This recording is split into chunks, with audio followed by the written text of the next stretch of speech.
Guys, punta natin yung aking kulungang ginawa. Tingnan natin kung ito yung mga manok. Ayan. Ito yung aking Chinese chicken. Ang tapang-tapang. Ito yung manok na nakakulong na. At ngayon ay pakita ko sa inyo yung ginawa. Ano ito? Pisaan ng mga itlog. So, ito na. Okay, ito yung aking incubator. Itong binili ko sa Shopee. Ayan. Controller ng ilaw. Ayan. Mayroong wire na kalabas. Ito. Dalawa galing sa source. Itong dalawa at punta sa ilaw. Ayan. Ito yung ilaw natin. Ayan. Ayan. Yung ilaw. So, anong material sa ginawa natin? Gulong lang po. Gulong. Gulong plus karton plus yung sa electric pan sa cover niya. At siyempre meron tayong yan. Itlog at yung rice bran. At may tubig doon sa paligid para walaging ang moisture ay may moisture yung itlog. Siyempre mayroon din dito controller ay yung temperature. Ito. Sama ito sa pagbili ng yung controller dito. So, pag ano yung mangyari nito, napakadaling gawin, di ba?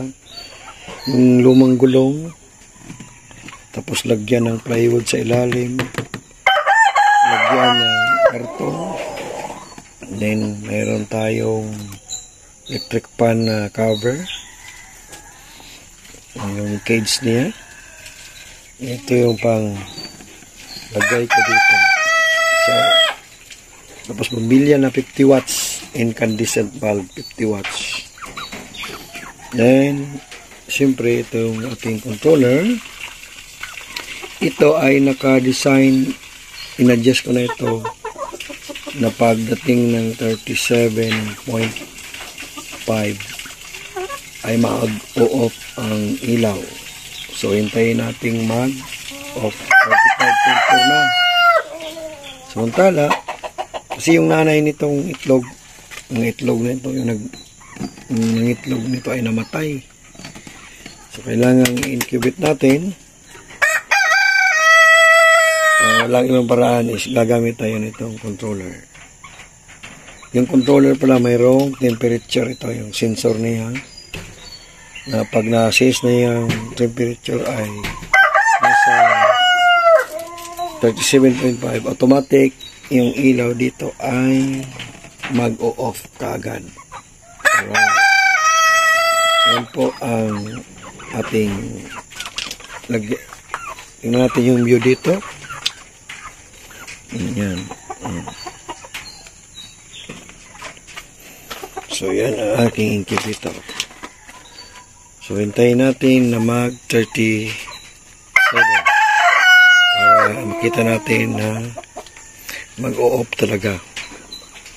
Well, meanwhile, maraming manok. Ito yung Chinese chicken ko. Ayan. Ito yung mga binili kong ano ito? Rhode Island. At mayroong parang maglalaban na yung dalawa. Matatapang. So, kinulong ko kasi maghapon ng mag-aaway yan. Dalawa. At siyempre, mayroon dito, yan, 36.4 na. 36.3. Malapit ng mag-37. Hintayin natin ha. So, napakadali lang ng mga materials na ginawa ni Gitec. Gulong ng sasakyan na pinaglumaan plus plywood. Ano lang makita ninyo, pwede na. Tapos, takip ng electric pan. Then, bulb receptacle, wire, valve. Then, yung rice bran.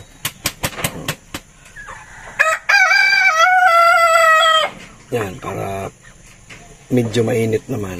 Okay? May tubig sa palibot para yung moisture ay hindi siya tutulong para hindi masyadong mainitan yung ating mga itlog. Panatili ang kanyang tamang moisture content. Okay? So 36.1 na. Binubuksan ko kasi bumababa tuloy yung temperature. 37.3, 37.4. Oh, diba? Oh, wala na. Nag-off na yung ilaw. 37.5. Magbababa na naman siya ang temperature. Bumaba na naman yung temperature niya is pagdating ng 36.1. So, iila na naman siya ulit. Okay. Hintayin naman natin na mag-ilaw. Okay. Ang ka-off rin ang ilaw. Ang temperature natin is 36.1. Pag 36.1 yan is under na naman ulit yan. So, ilalagay natin para nalagyan natin. Oh, diba? 36.2 na. Oh. So, umilaw na naman siya ulit. So, hindi siya delikado. So, ikaw magsiset nitong time kung kailan siya mag-on, anong temperature, may nakalagay ng direction. Depende pa na dyan, long press lang naman. Halimbawa, hindi ko kasi na-memorize. Long press mo yung left, tapos para maset mo yung start na mag-ilaw. Long press mo naman yung pagkatapos ng long press, adjust mo na yung up and down. Then, long press na naman yung right, yata yun, para ma-set mo kung ano yung temperature na i-allow siya. Sa kabila, long press, ano yung temperature na ihinto siya.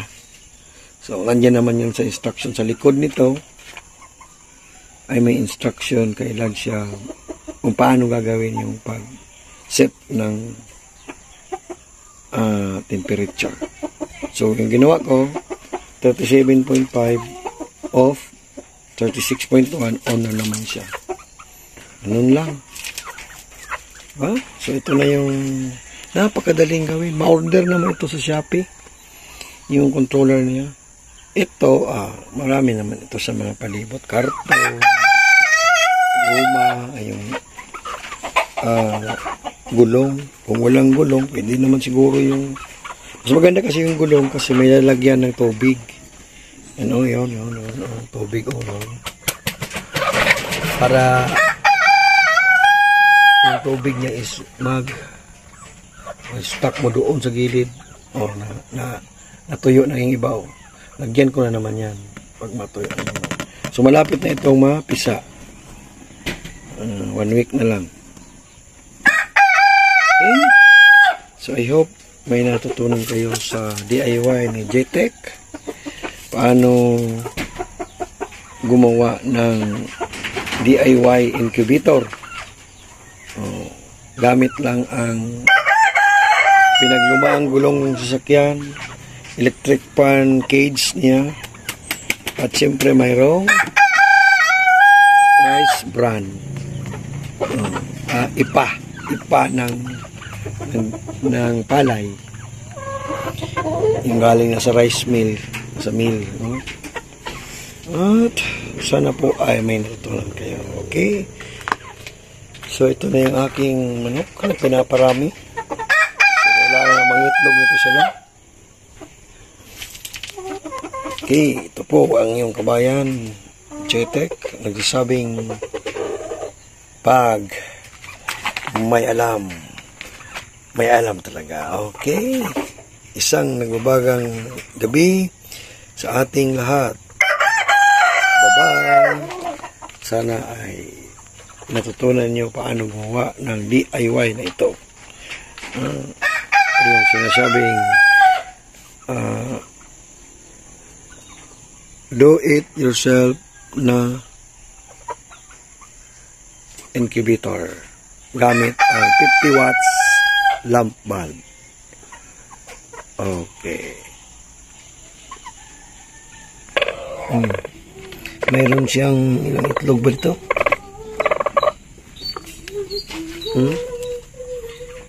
2, 4, 6, 8, 2,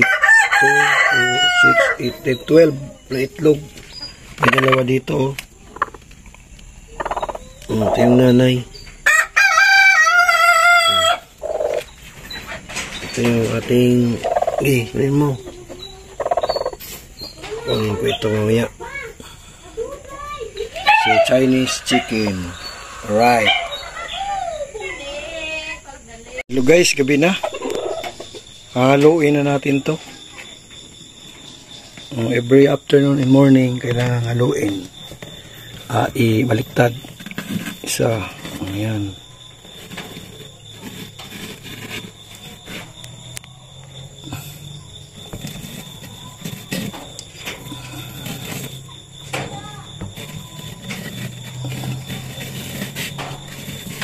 Ayan, haluin talaga kasi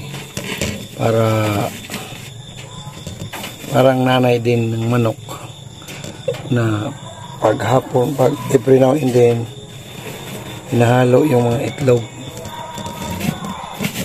Okay. Ayan.